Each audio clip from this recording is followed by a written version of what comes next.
What's going on, fans of the GBA? My name is Monotui, your analyst for the GBA Weekly Recaps. GBA Weekly Recaps.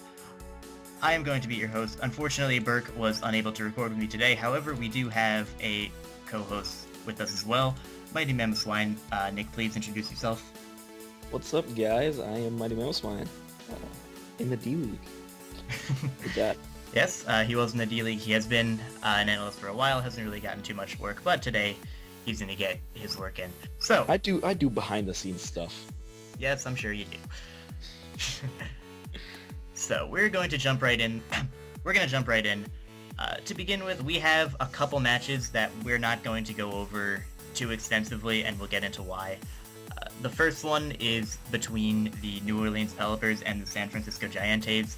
We do not have these Pokemon's kills and deaths. I'm going to direct you guys to John, aka Pokemon's channel. He gives pretty much the same analysis that we give. He goes over what happened in the battle, the mess that it was, internet problems, and then Geo brought level 100 by accident. So everyone please check out John's channel if you would like the recap for that. But we will say that the game ended in a 3-0 victory for John, essentially in a forfeit. So yeah, Geo and John unfortunately did not get to play. Geo was my pick of the week, but didn't unfortunately win. Yeah, it's sad to see something like this happen, but it does happen occasionally, and they both handled it like pros, like they should have. So good job to both of those guys. Yes, absolutely. And Nick, you're going to be going over the Deoxys and Loudreds. Yeah. So yeah, this game was another game that we were not able to see this week because there was no footage. I think footage should be out by the time this goes up or close to it.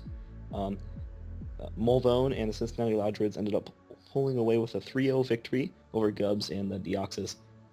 Interesting enough, what we have here is Mulvone got a 3-0 win with only 3 kills on his team, so meaning most things probably died to hazards, which is something interesting that you don't see very often, is a lot of Pokemon dying to hazards. There wasn't much analysis we could really give to this game, except for Mulvone won, so anything you want to add? Yeah, like you said, we do not have footage. Neither coach has uploaded their side of the match as of this recording. It is possible that one of them, or hopefully both of them, will have the footage up within the next few days, but as of now, we have absolutely nothing to go on other than the score and which Pokemon got which kills. I'll just go over them real quick. Gastrodon, Weavile, and Azelf on Mulvone's side got kills, and Gliscor and Zoroark on the Deoxys side got kills. On Mulvone's side, the Gastrodon, Weavile, and Mega Manectric all get 1 death added to their score. Okay, so starting on the matches that we do have footage of, we're going to be going over the San Francisco Arcaniners versus the Long Island Rockies. George brought his Mega Lopunny, Nidoqueen, Shiftry, Bronzong, Rotom, and Umbreon, whereas Nips brought his Feraligatr, Scrafty, Chansey, Diggersby, Rotom, and Excelgor. Rotom Faan, that is. So we start off the match, both teams want to get up their hazards. Nips sets up his spikes as George gets up his toxic spikes.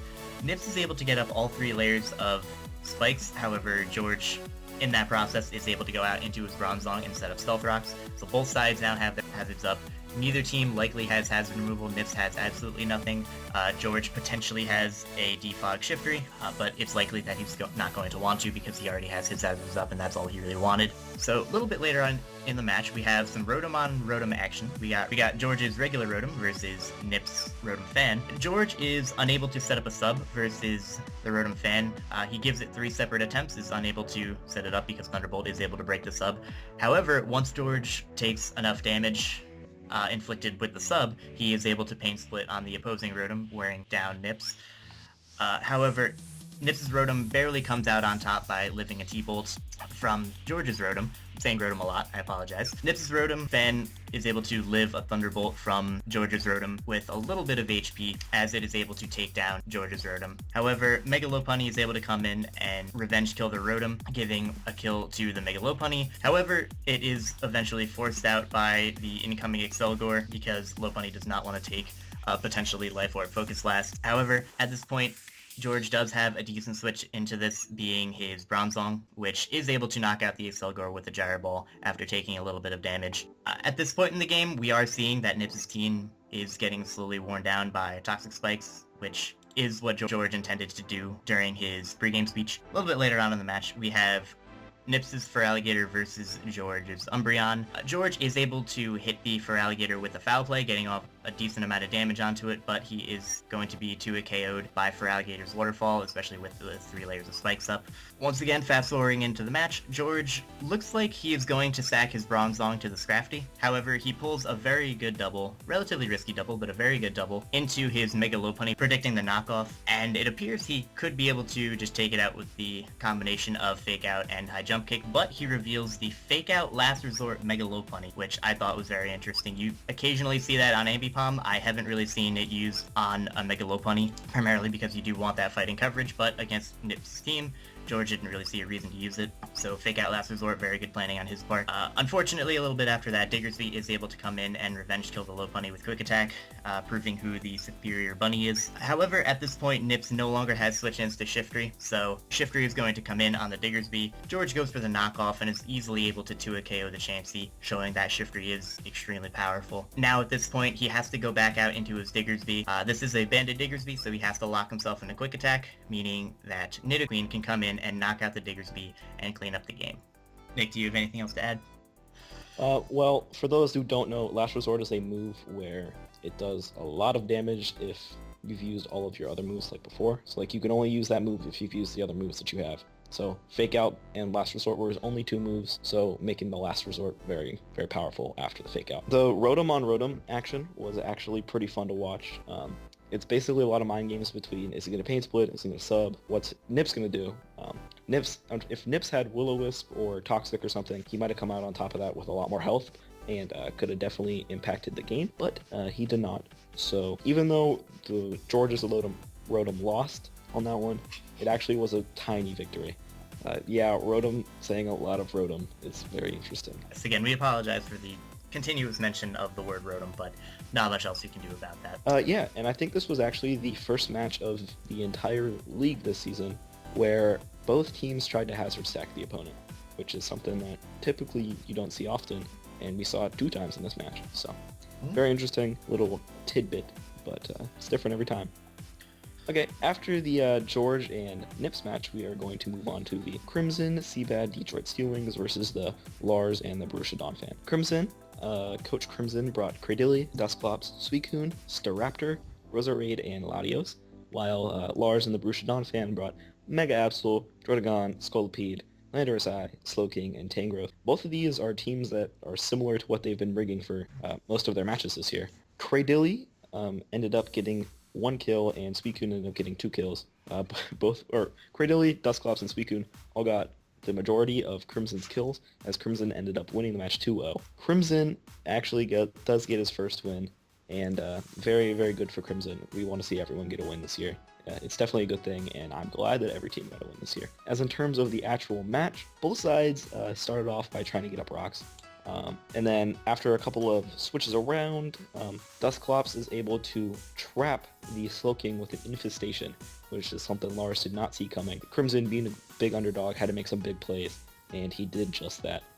Infestation was a huge play that basically made Slowking obsolete in the entire match. Mega Absol, after the Slowking slowly dies, Mega Absol is easy switch in, able to knock off and kill the Dusclops. So once again, small victories for Pokemon in these matches that are huge in the grand scheme of things. Cradilly switches in on a Tangrowth later in the match, and instead of going for a Toxic or another Infestation, I don't know if Cradilly gets Infestation, I would assume so, but instead of doing that, he actually goes for a Stone Edge as Absol switches in, predicting the Toxic to Magic Bounce it back to the Cradilly, but it misses. If that Cradilly hit that move, then it would have been a huge big damage onto the Absol, which definitely would have allowed the Absol to die to hazards much earlier than it eventually died.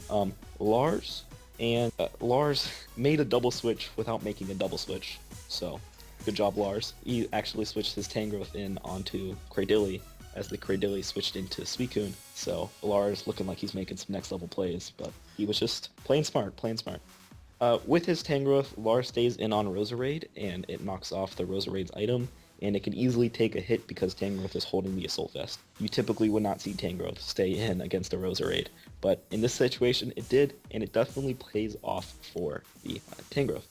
Eventually, Lars is able to get into Scolipede, and he's able to really start hitting Crimson's team down hard. However, he misses a Mega Horn onto the Roserade, which allows the Roserade to set up a layer of spikes. This is big because Lars has no form of hazard removal.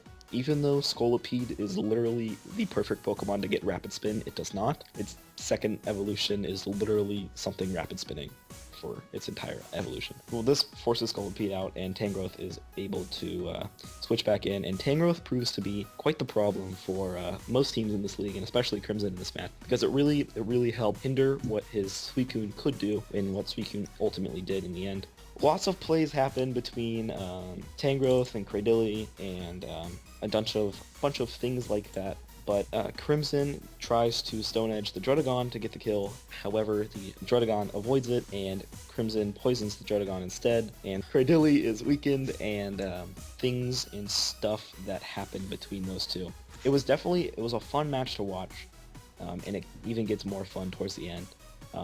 Scolipede comes in and it revenge kills Latios, and then Crimson sacks off his Cradily, letting Scolipede die to Life Orb, which was really smart on Crimson's part, showing that he is more than just a pretty face. Mega Absol misses the kill onto the Suicune, and Crimson makes the right play, Glitz Rest, like he should, and once again, Crimson showing more than he is just a pretty face with great hair. And Lars, at the end, attempts to go into Landorus to 2-hit KO the Suicune, and having Suicune pull rests from Sleep Talk, and Lars is unable to do so, and he is roared out and then killed on Switchin with a Sleep Talk Scald. And at the end, Lars also, Absol misses Zen Headbutt, and Suicune gets to kill it with Skull. Pretty big plays in this part. Anything you have to add? Like you said, this was a very fun match to watch.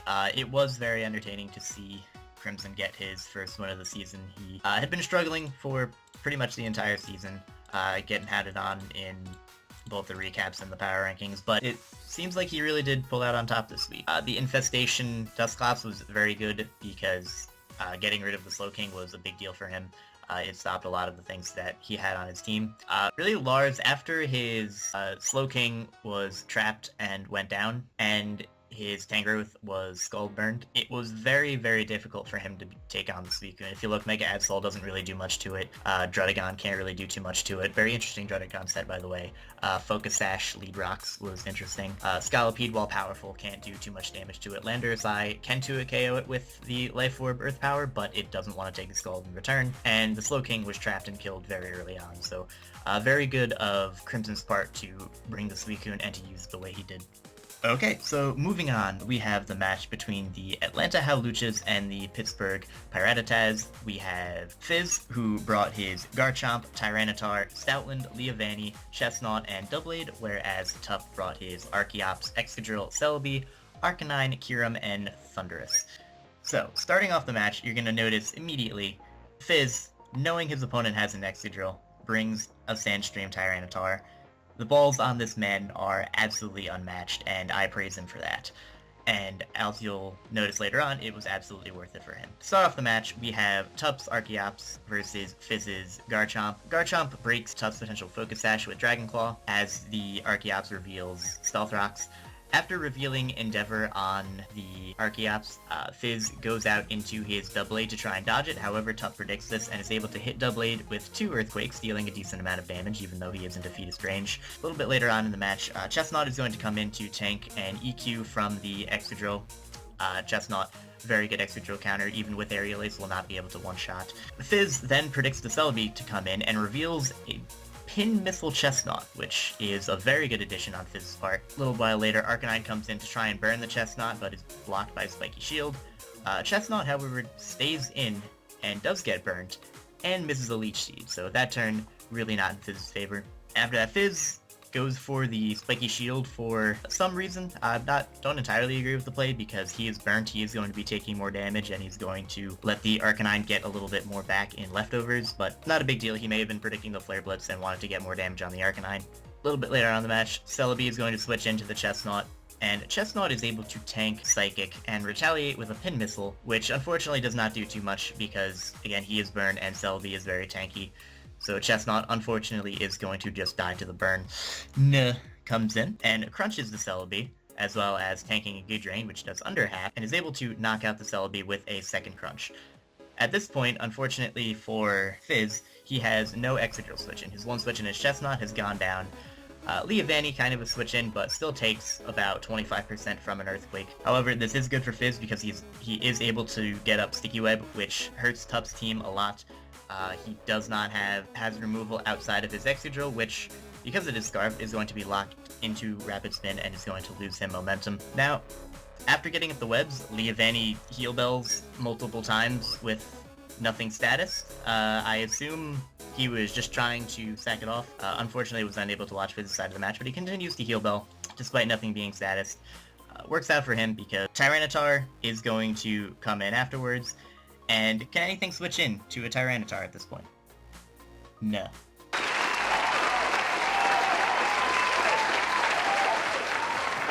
Now, right here at this point in the match is where Tup makes a very big mistake. Tup knows he has absolutely no switch-in to the Tyranitar. Instead of trying to either live a Stone Edge for whatever reason or playing off the miss, which actually in this case was his best play, he decides to go for E-Speed on the Tyranitar, which not only does very little damage, but because Fizz misses, he could have burned the Tyranitar with Will-O-Wisp. Also, something I would like to point out, I believe, and Nick, correct me if I'm wrong, I believe at this point in the match, Tup had a lot of reason to believe that the Tyranitar was Scarfed.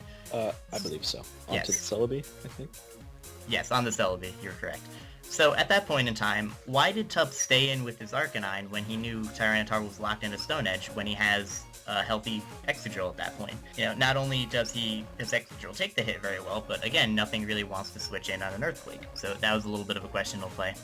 It is after the Arcanine goes down where Leavanny is sacked to the Excadrill. Afterwards, Tup switches out into Thundurus on Garchomp's Earthquake. Good play on Tup's part, not predicting anything crazy, not predicting an over-prediction, just goes out into the Thundurus on the Ground-type move and is able to take out the Garchomp with the Hidden Power Ice. A little bit later on, we see Fizz's Doublade, who is able to take out the Thundurus with a Shadow Sneak. As fast forward into the match a little bit, we have Fizz's Doublade versus Tup's Kyurem, and interestingly enough, Fizz has Gyro Ball on his Doublade. Now, Gyro Ball with Sticky Web is a little bit counterproductive, as it is unable to knock out the Kyurem with Gyro Ball plus Shadow Sneak, and Kyurem is able to knock out the Doublade with the Life Orb Earth Power. However, at this point, he can go out Fizz can go out into his Tyranitar to take it out. So Tyranitar comes in versus the Doublade, knocks it out. Tup then sends out his Excadrill, and instead of killing the Tyranitar, decides to go for the Rapid Spin. Now, at this point, it was a little bit too late to get rid of the hazards. If he could have earlier, then it would have been very helpful, but getting rid of webs now, not the best time to do so. So, Tup is going to take a Crunch and spin the hazards away, switch out into Thundurus, which dies to Crunch plus Sand. Tup then has to go back out into Excadrill. Fizz's Scarf Tyranitar outspeeds Tup's Scarf Excadrill, and is able to knock it out with Crunch. So, in my opinion, the late game was pretty messy on Tup's side. Nick, do you have anything to add? I did have a couple things to add. Tup mentioned in the game that he did not pack any fire coverage onto Arcanine, which was actually a pretty big mistake, considering that Doublade, Chestnut, and Leavanny were all hit super effectively on it, which was the main things that he was supposed to wall with the Arcanine. So typically, when you have walls to switch into things, you also want to be able to kill them, which a Flamethrower Arcanine would have done a fantastic job of doing. But I'm not here to just say everything Tup did wrong. Tup also made some nice plays in the match. He played very well with the Thundurus, and he did a great job conserving Excadrill to the late game. Even though it didn't work out, he had a win condition in his head, which is always a great thing to be doing. Another thing, Archeop's lead was effective, but I don't know if it was the best thing in the matchup. Maybe there were other things that Tup has on his team that could have done better than Archeop's. I know, especially after seeing no Charizard, rocks were a lot less important. Just something to note. And definitely, when you look at Fizz's team, nothing really is hurt by the rocks. I can understand bringing a lead rocks Garchomp, especially when your opponent has something like a Charizard, but against this team, I feel like he could have used it a little bit differently, maybe using it as a fast offensive mon, deal with Chestnut, Tyranitar, even potentially Leavanny, etc. But that is like a kind of a minor complaint in the whole scheme of things, at least more of a minor complaint than the rest of the complaints for this match. But yeah, overall this game was really entertaining to watch. Good plays on both, and it was a close, competitive game, which everyone wants to see. Moving on to the next game, we're actually going to go to the Real Morel versus the Milwaukee Sbug. So, of course, Milwaukee Sbug coached by Steve, and the Morel coached by Miguel. This was a fairly quick battle, but also just as entertaining as the other ones. Miguel brought Mega Altaria, Mew, Ferrothorn, Zapdos, Greninja, and Seismitoad. Refused to bring the best Pokemon in the entire game, which I'm not a fan of. Steve brought Mega Gardevoir, Shaman, Conkeldurr, Alamomola, Heatran, and Cinccino. Miguel led with the Greninja, as Steve leads with Conkeldurr. Definitely puts Miguel into a bad spot. Steve actually starts playing very well with his Conkeldurr, staying in versus Pokemon, Drain Punching, Ice Punching, trying to predict switches, which the switches didn't happen, but he still did a very good job and ended up weakening the Seismitoad, or killing it. I think he did kill it. Kill it? He did kill it with Seismitoad, which definitely helped out the rest of his team, considering he has a Heatran and an Alamomola. Steve has a Roselli Berry onto the Conkeldurr, which is something a lot of people don't know about, but it's the berry that allows you to take half damage from Fairy-type moves, so his plan was to stay in on Mega Altaria and take the Fairy-type move. However, this berry got knocked off by the Seismitoad while they were going back and forth, and Conkeldurr became a lot less useful. I would have liked to see Steve save the Conkeldurr, but I think he did make the right play by Ice Punching, fearing a Dragon Dance, and stacking it off. Steve then decides to go into Gardevoir. Because Gardevoir has not yet Mega Evolved, it is base 80 speed, and when Mega Altaria is Mega Evolved, it is also base 80 speed. Typically, Miguel does not run max speed investment in his Altarias. He typically likes to go bulkier. So Steve is also not max speed Gardevoir, so he switches in and completely bluffs the fact that his Gardevoir is max speed and would be able to kill the Mega Altaria. He is actually not max speed, like I said, and he's able to fire off a huge Modest Hyper Voice onto Zapdos, which barely misses out on a KO due to a roll. So, luck not really going Steve's way, but hey, that kind of stuff happens. He then switches into Shaman, and Zapdos actually goes for the Volt Switch. In hindsight, Gardevoir probably would have been the better play to stay in, because if he roosted, he would have been able to kill. If he did anything else, like, there was nothing the Zapdos could really do to damage a bulkier Gardevoir, but I could definitely see where Steve was coming from, wanting to keep the Gardevoir at full health, and having another Shaman set, which was actually just as interesting as the Conkeldurr set. So the Shaman actually had Custap Berry and Tailwind. So for those of you who don't know, Custap Berry is an item that allows you, when you're at like a really small amount of health, to actually move first. So it's kind of like a Quick Claw that happens every time when you're like about to die, and it happens first, only once.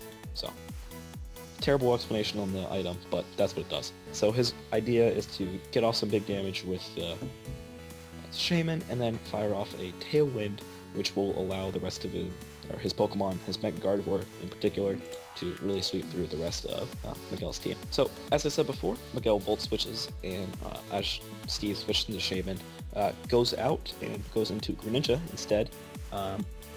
Shaman, now fearing an Ice Beam, actually goes for Endure to try to put it into Custap Berry range to get off a Tailwind, but he actually goes for the U-turn, which definitely fools that plan, and the Tailwind plan is gone. So then Miguel actually switches into the Mew, and he fires off a Gunk Shock, I do believe, and it ends up killing the Shaman, which in turn, or he goes for a Psyshock, my bad, and that kills the Shaman, and the Tailwind plan is over. Steve then goes into Cinccino, and anticipating a switch into the Ferrothorn, he actually makes a good play, goes for U-turn, and he goes into Heatran.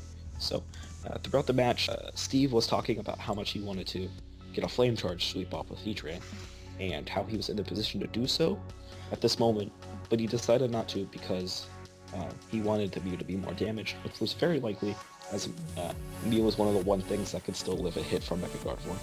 So instead of going for Flame Charge, he actually goes for Fire Blast as Zapdos comes in. I still think it was the right thing for Steve to do. It was a good job by Steve. Then Miguel goes into Mew on the Heatran, and fearing an Earth Power or Earthquake, he has to go into Gardevoir. Gardevoir takes the hit, and because he's not max speed, he cannot speed tie the Mew, and the Mew is able to Gunk Shot, kill the Gardevoir. Steve then has to go into Cinccino, try and pull off a last-ditch effort as attempting to get the Mew to stay in, but Miguel goes into Ferrothorn, makes the right play, and Cinccino takes like 90% and dies from Iron Barbs plus Rocky Helmet Ferrothorn. And then Steve ends up going into Heatran, going to Ferro, but the Mew has coverage to beat the Heatran with Earth Power as seen before. So ended up being a 3-0 for Miguel. Good victory for Miguel. Nothing fancy, but got the job done. Yep, I'm just going to go back into the match, a point where I think Steve had a very good chance to get ahead. I'm not talking about the part where he thinks he should have sacked off Cinccino, that would have worked as well, but I'm thinking back to when he clicked indoor with his Shaman on the Greninja. I did a calc after watching the match, and Steve's Shaman, Steve said he was afraid of a Life Orb Ice Beam. Steve's Shaman would not have gone down to Greninja's Ice Beam even at max special attack unless he got an absolute max roll, meaning that just taking the Ice Beam alone would have put it in Custap Fairy range. Using up his Endure then meant that he could not use his Endure against the Mew, meaning that his entire plan for Tailwind would not have worked out. Or his entire plan of Tailwind ended up not working out.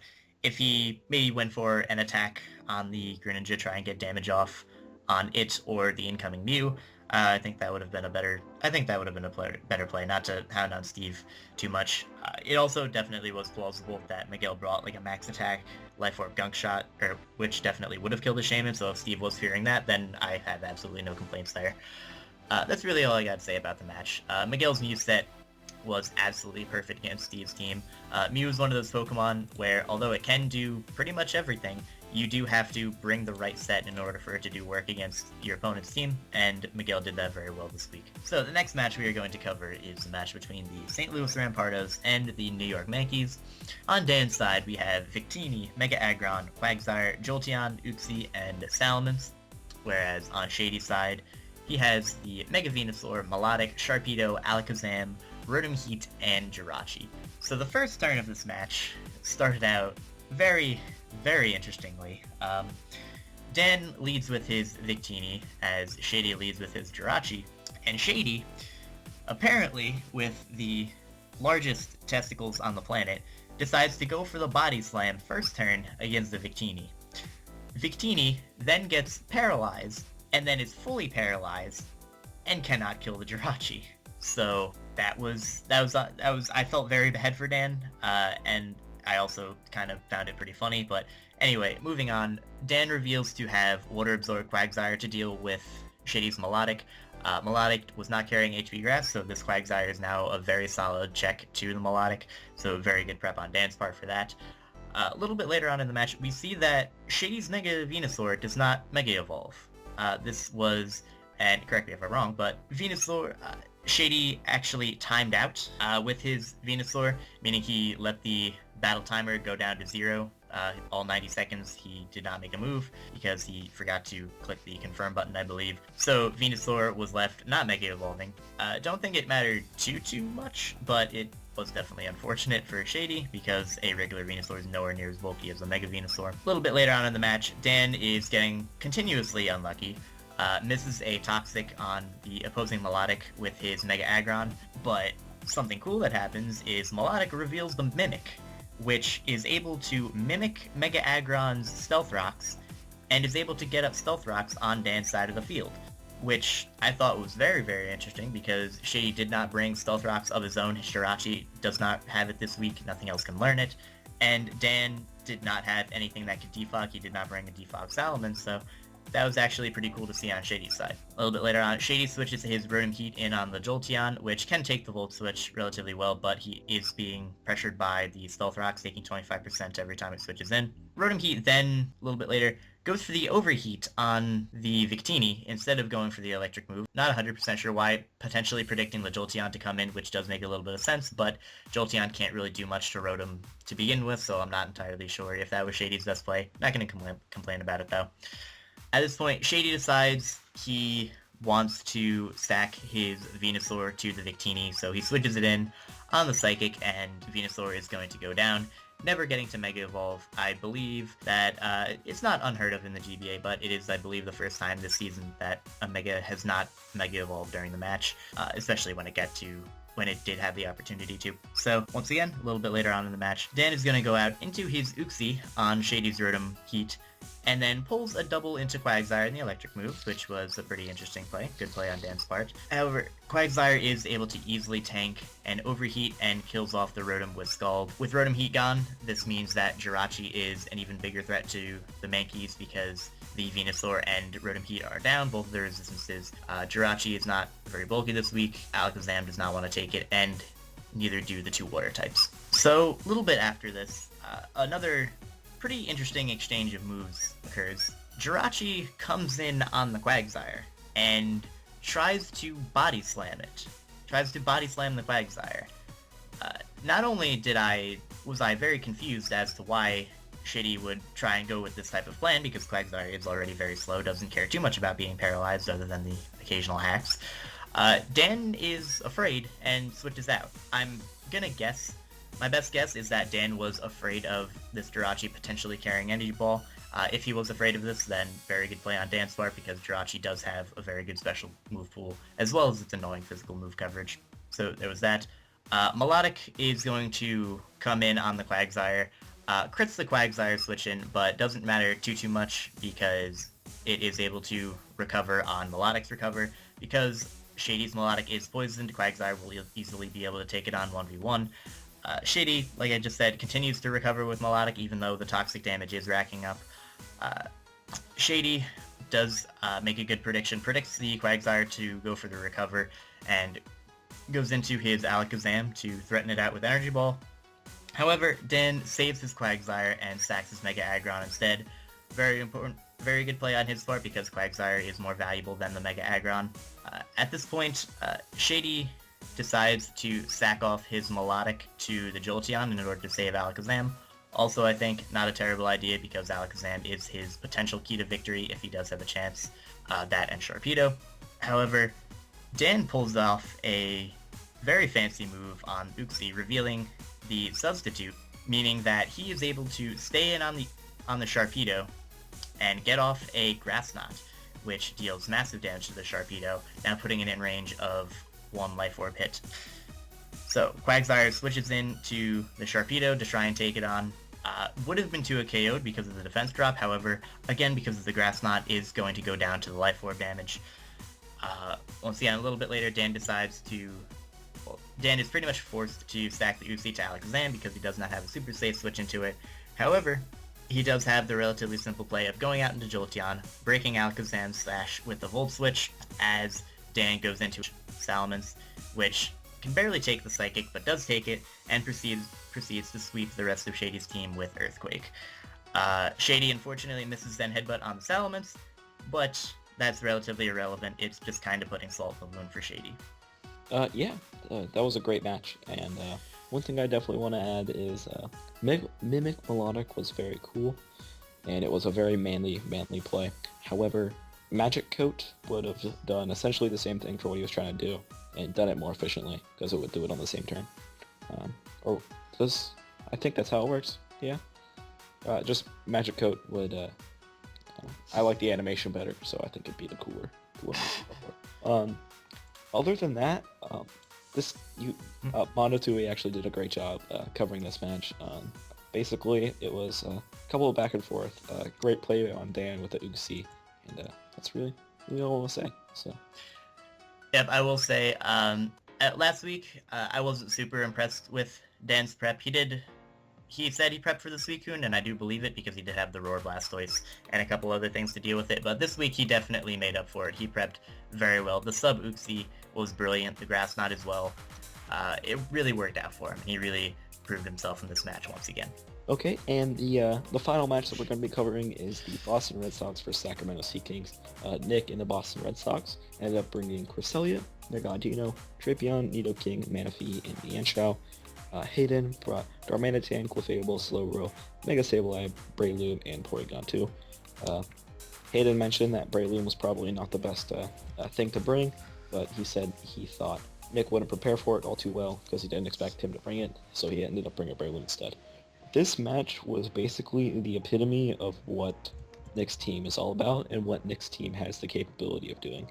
Hayden could not do damage to Nick's team, and Nick just used his offensive Pokemon to just decimate Hayden's team, especially the Manaphy.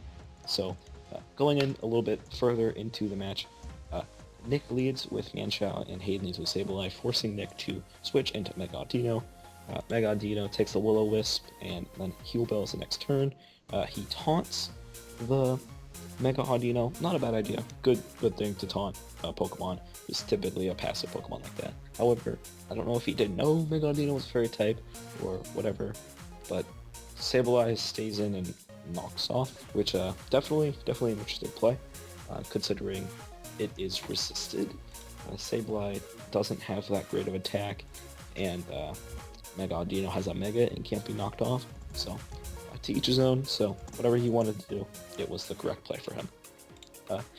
Nick is able to do Dazzling Gleam and is definitely able to, I believe, 3-hit KO the Mega Sableye, forcing Sableye to recover, and Hayden then switches into Clefable, and this means that, or on the Dazzling game, making Nidoking have to switch in for Nick to take the Moonblast.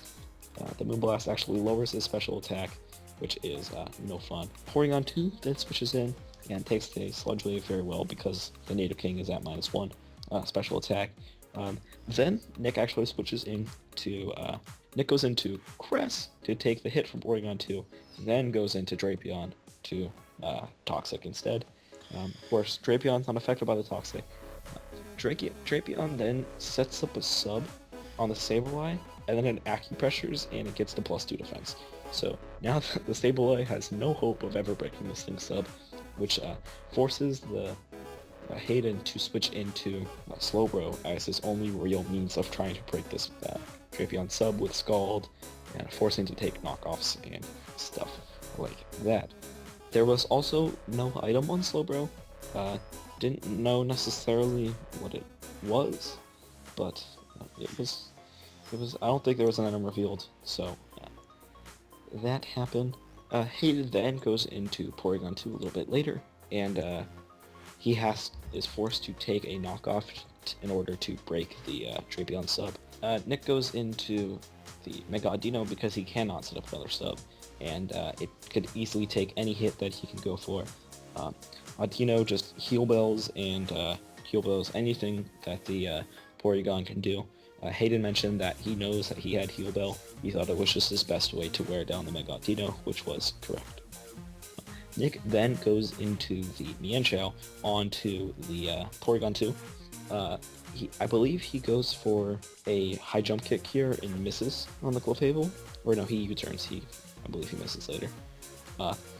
And then Nick is able to go into Nidoking after he turns on the Clefable switch in, and then Hayden is forced to sack his Clefable. Hayden also said in his commentary that he thought that he could take a Sludge Wave from Nidoking, but that was not the case. After this, Nick goes into Audino, proving that his team can wall any team out there. He's able to Heal Bell and heal up and do all sorts of stuff in things that ugly things like to do. Then Nick actually goes into Mienshao, and he goes for high jump kick this time, and then he misses. After this, and Mienshao dies, Manaphy comes in onto the Porygon 2, and it comes in and Tail Gloves. Porygon 2 can take a hit, but he cannot do a KO with Discharge, which means Manaphy is able to pick up a kill in this scenario. Hayden then goes into Sableye, can't kill with knockoff, but two Surfs can easily kill Sableye with the Manaphy, and then Hayden sacks Breloom. Really no reason to do that there. And then he goes into Darmanitan to kill Manaphy, but it is unfortunately killed by Crest the following turn. So, anything you want to add to that match? There really isn't too much I would like to add to this. I think you covered it pretty well. Nick played his Mienshao very well. Of course, his correct play was unfortunately punished because Pokemon is a game full of skill. Yeah, skill. Yeah, full of skill. This is a game full of skill. But realistically, sometimes the game just tells you to go screw off, even though you do the absolute right play. Which did happen to Nick, but it didn't really matter too much. He was able to pull out a very heavy 4 victory. Continuing to use Manaphy absolutely perfectly. Granted, Hayden could have played around it a little bit better, just going directly out into Darmanitan instead of sacking 2 other things, but not a huge deal. Hayden didn't... It kind of felt like Hayden kind of didn't really prep all that well, or play all that well, in my opinion. Granted, Nick's prep was excellent. The Drapion set was very, very smart, knowing that it could set up on this pretty much any sort of Sableye, even with foul play, due to the dual typing with the dark typing. And then SD to potentially break through the bulkier things on his team, knowing he can just wear down the Sableye with poison that he would eventually get from Poison Jab. I think this was very, very well played and prepped by Nick. Okay, so moving on, we are now going to the GBA Season 5 MVP race. So to start it off, we have the Mon we were just talking about, with Manaphy of the Boston Red Sox, coached by Superblah. Manaphy currently sporting 16 kills, 6 deaths, and a +10 differential. At number 2, we have Megalopunny, moving its way up the ladder. 12 kills, 2 deaths, and a +10 differential as well. This one belonging to the San Francisco Arcaniners and coached by George, aka Septile MC. Then at number 3, we have Megapincer of the San Francisco Giants, coached by Gym Leader Geo. Megapincer has 10 kills, 2 deaths, and a +8 differential. So, Entei comes in at number 4, who is also coached by Gym Leader Geo, who is coaching the San Francisco Giants. Also has 10 kills, 4 deaths, unfortunately, putting it at a +6 differential. Miguel, and coaching the Real Morel, is also literally the easiest thing to do here. Zapdos has 8 kills and 2 deaths with a +6 differential, proving that Real Morel and Miguel are doing a great job with their beloved electric type. Nips and the Long Island Red Rockies actually were managing to put back-to-back Pokemon with the same kill to death ratio in Feraligatr and Diggersby respectively, with 8 kills, 3 deaths, and a +5 differential. Tying that at number 6 as well is the Porsche Donphan star and team captain Landorus I, coached by Lars, with 8 kills, 3 deaths, and a +5 differential.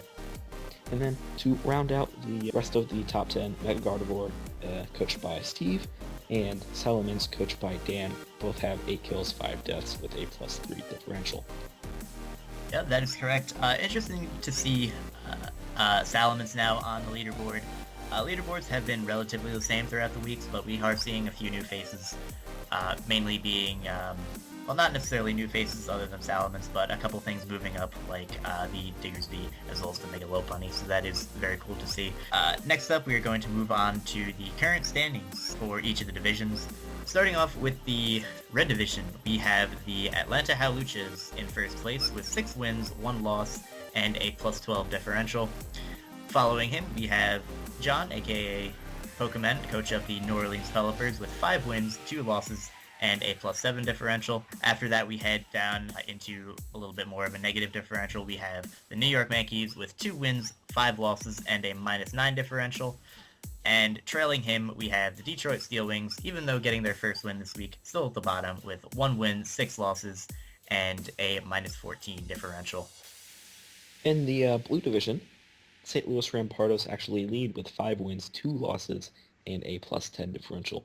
Trailing shortly behind them is the Borussia Donphan with 4 wins, 3 losses, with a +5 differential. Trying to sneak into the playoff race, which is the closest division and the closest race between all of them. Geo is 3 wins and 4 losses with neutral differential, and then Tup is also 3 wins, 4 losses with a -5 differential. Yes, this is a very close division, and unfortunately this loss for Lars this week is detrimental because he now officially below Dan in the rankings. Yeah, and Geo actually does have a quite favorable schedule for most of the remaining weeks, playing Tup, Crimson, and I believe Mulva next week. Okay. So moving on to the Johto Conference. In the Gold Division, we have Nick, coach of the Boston Red Sox, with 5 wins, 2 losses, and a plus 11 differential. Following him, we have Nips of the Long Island Reggie Rockies with 3 wins, 4 losses, and a minus 5 differential. After him, we have Gubs with 2 wins, 5 losses, and a minus 12 differential. And in last place, we have the Milwaukee Sbug with 1 win, 6 losses, and a minus 9 differential. So yeah, this division is still wide open for second place. Trying to get into the playoffs because the top 2 from each division make the playoffs, as if I have been informed correctly. So Gubs and Steve are definitely not out of it yet, although they do not have a very good record. I believe in you guys. Just because you started off slow doesn't mean you can make the playoffs and make an impact. Hashtag believe in Steve. Hashtag believe in anyone. Moving on to the Silver Division, this division has 2 of the widely considered best competitors in the GBA right now.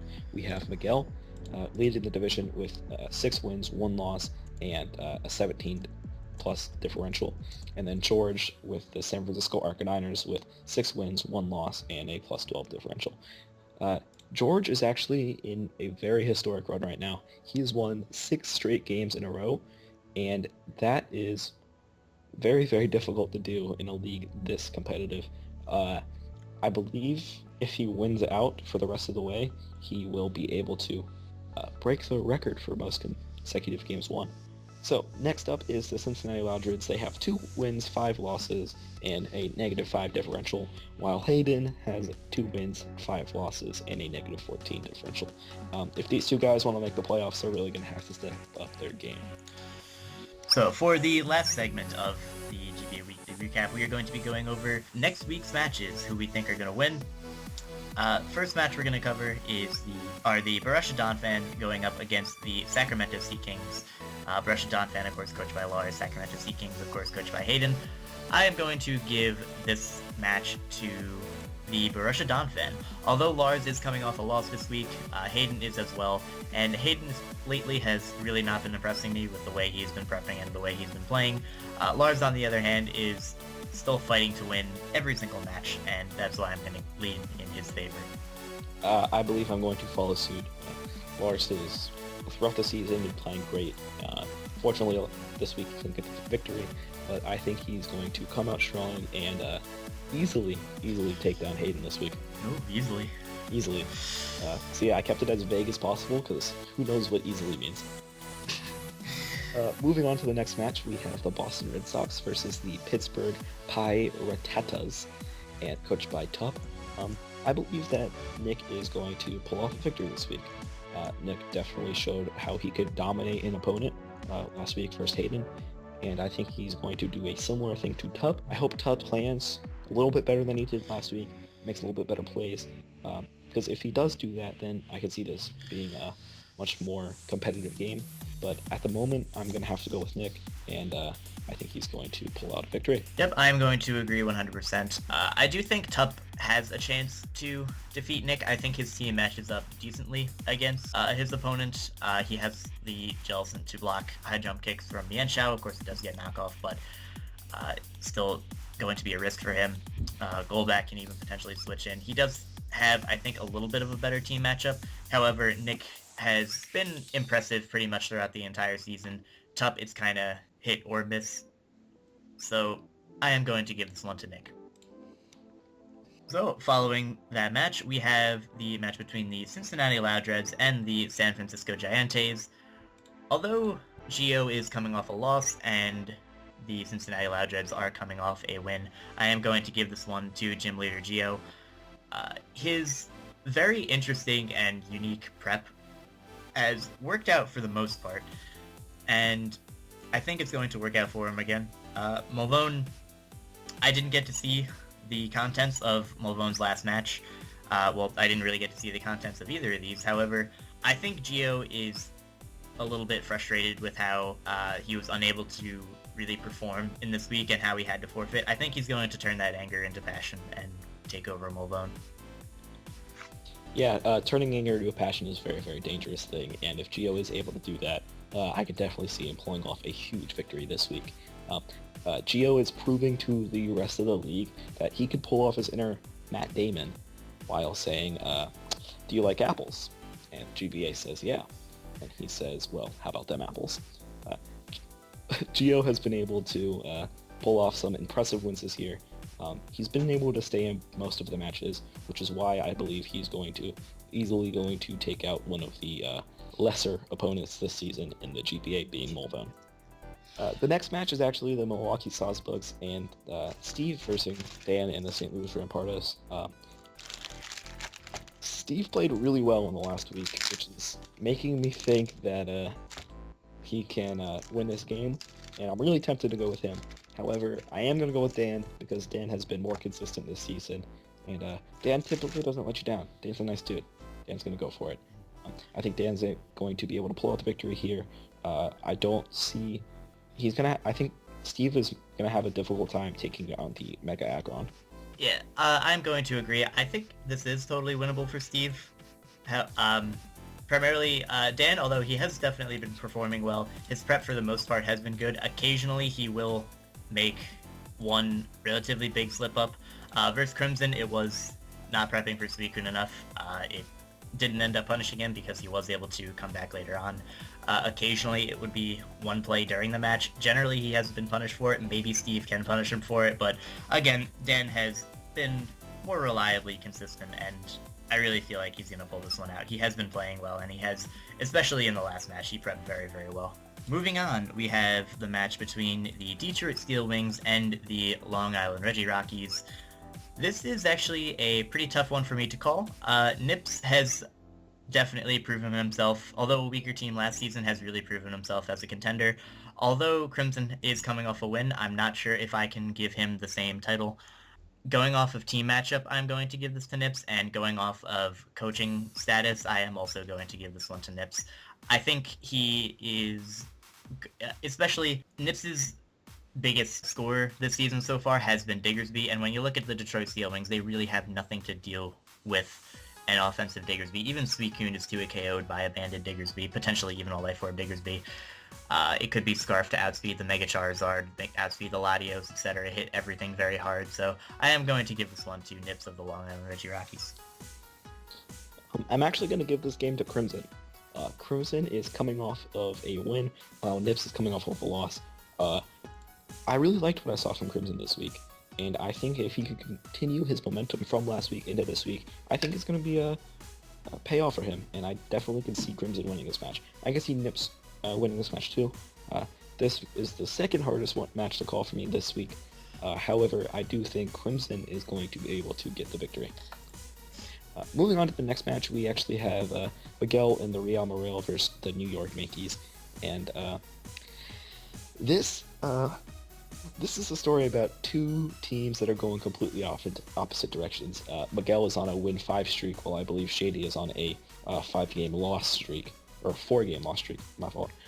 So both teams are going opposite directions, and I think there's no reason to think that Miguel is going to lose this match.